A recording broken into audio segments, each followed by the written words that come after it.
Istilah yang dipakai pada zaman dahulu kalau orang Madura pergi ke Jawa, baik di Bangkalan maupun di Sumenep, pergi ke Jawa itu biasanya digunakan istilah ongke. Naik, seolah-olah Jawa itu berada di atas. Dan kalau mereka pulang ke Madura digunakan istilah toron, artinya turun. Ya. Alhamdulillah ada gagasan yang kemudian diwujudkan menjadi jembatan Suramadu. Stigma Madura di bawah Jawa sudah agak berbeda, baik secara ekonomi, baik juga secara politik, ya, secara sosial. Dengan demikian jembatan itu menjadi jembatan sejenis jembatan kesetaraan, persamaan hak antara Jawa dengan Madura. Saya kira kita tidak boleh meninggalkan sejarah. Panembahan Sumolo, Raja Sumenep pada pertengahan abad ke-18 itu mau mendirikan masjid. Dan yang ditunjuk sebagai arsitek seorang Tionghoa namanya Lau Piango. Dan orang Sumenep menerimanya, orang Madura menerimanya.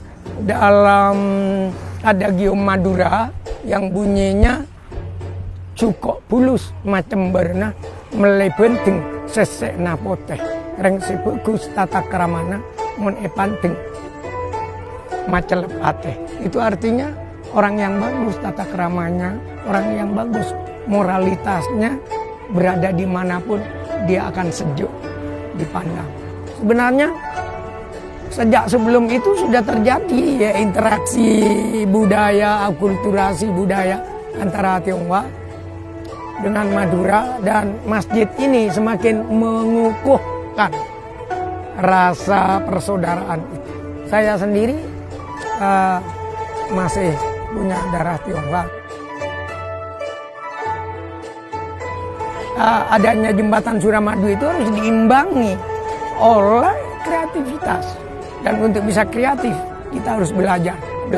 Tapi jangan lupa moralitas. Karena dalam filosofi Madura, cerdas itu tidak cukup, pandai tidak cukup, intelektualitas tidak cukup kalau tidak disertai dengan tata krama atau moralitas. Masa lalu sudah bagus, bisa menjadi contoh, bisa menjadi teladan. Tinggal kita melanjutkan budaya, menghormati orang lain, menghargai budaya orang lain.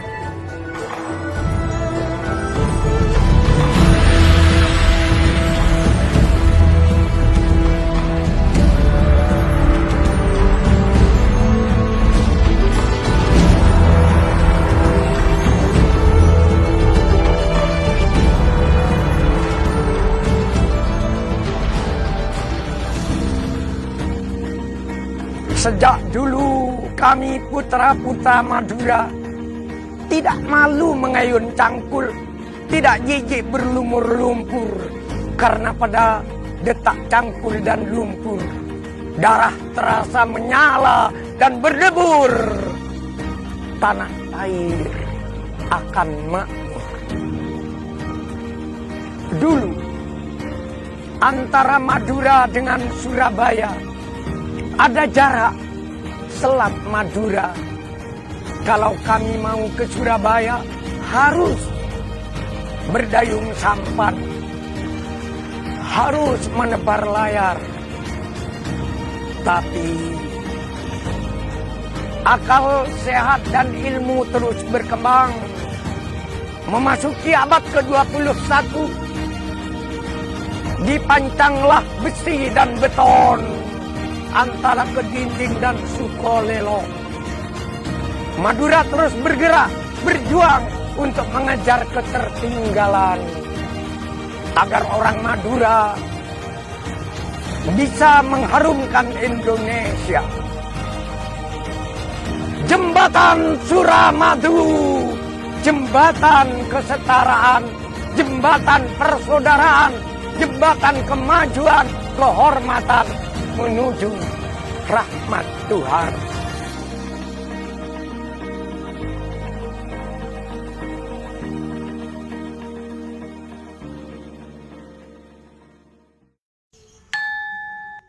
Istilah yang dipakai pada zaman dahulu kalau orang Madura pergi ke Jawa, baik di Bangkalan maupun di Sumenep, pergi ke Jawa itu biasanya digunakan istilah ongke. Naik, seolah-olah Jawa itu berada di atas. Dan kalau mereka pulang ke Madura digunakan istilah toron, artinya turun. Ya. Alhamdulillah ada gagasan yang kemudian diwujudkan menjadi jembatan Suramadu. Stigma Madura di bawah Jawa sudah agak berbeda, baik secara ekonomi, baik juga secara politik, ya, secara sosial. Dengan demikian jembatan itu menjadi jembatan, sejenis jembatan kesetaraan, persamaan hak antara Jawa dengan Madura. Saya kira kita tidak boleh meninggalkan sejarah.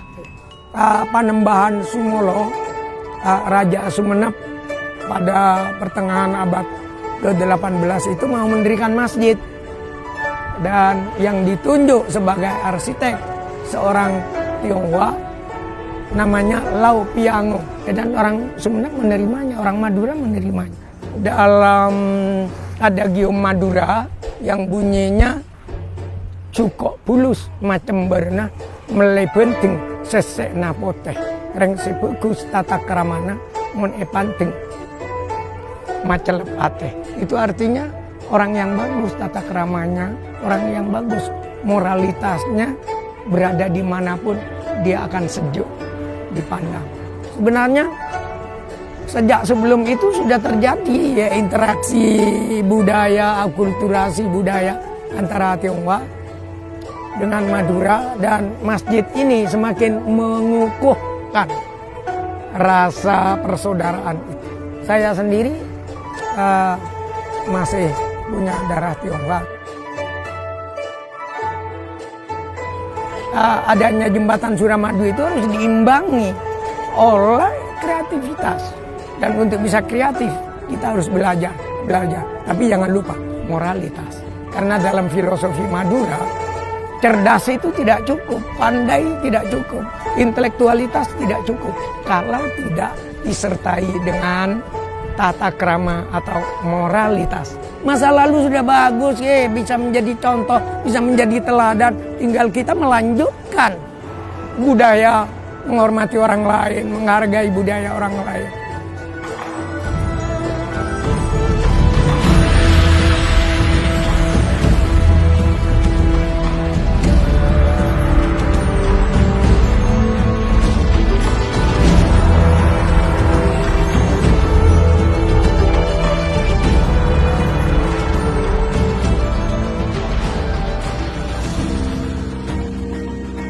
Sejak dulu kami putra-putra Madura tidak malu mengayun cangkul, tidak jijik berlumur lumpur.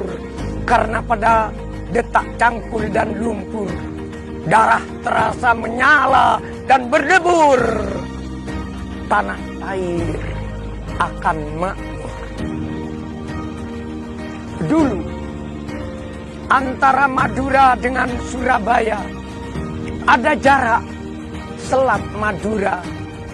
Kalau kami mau ke Surabaya harus berdayung sampan, harus menebar layar.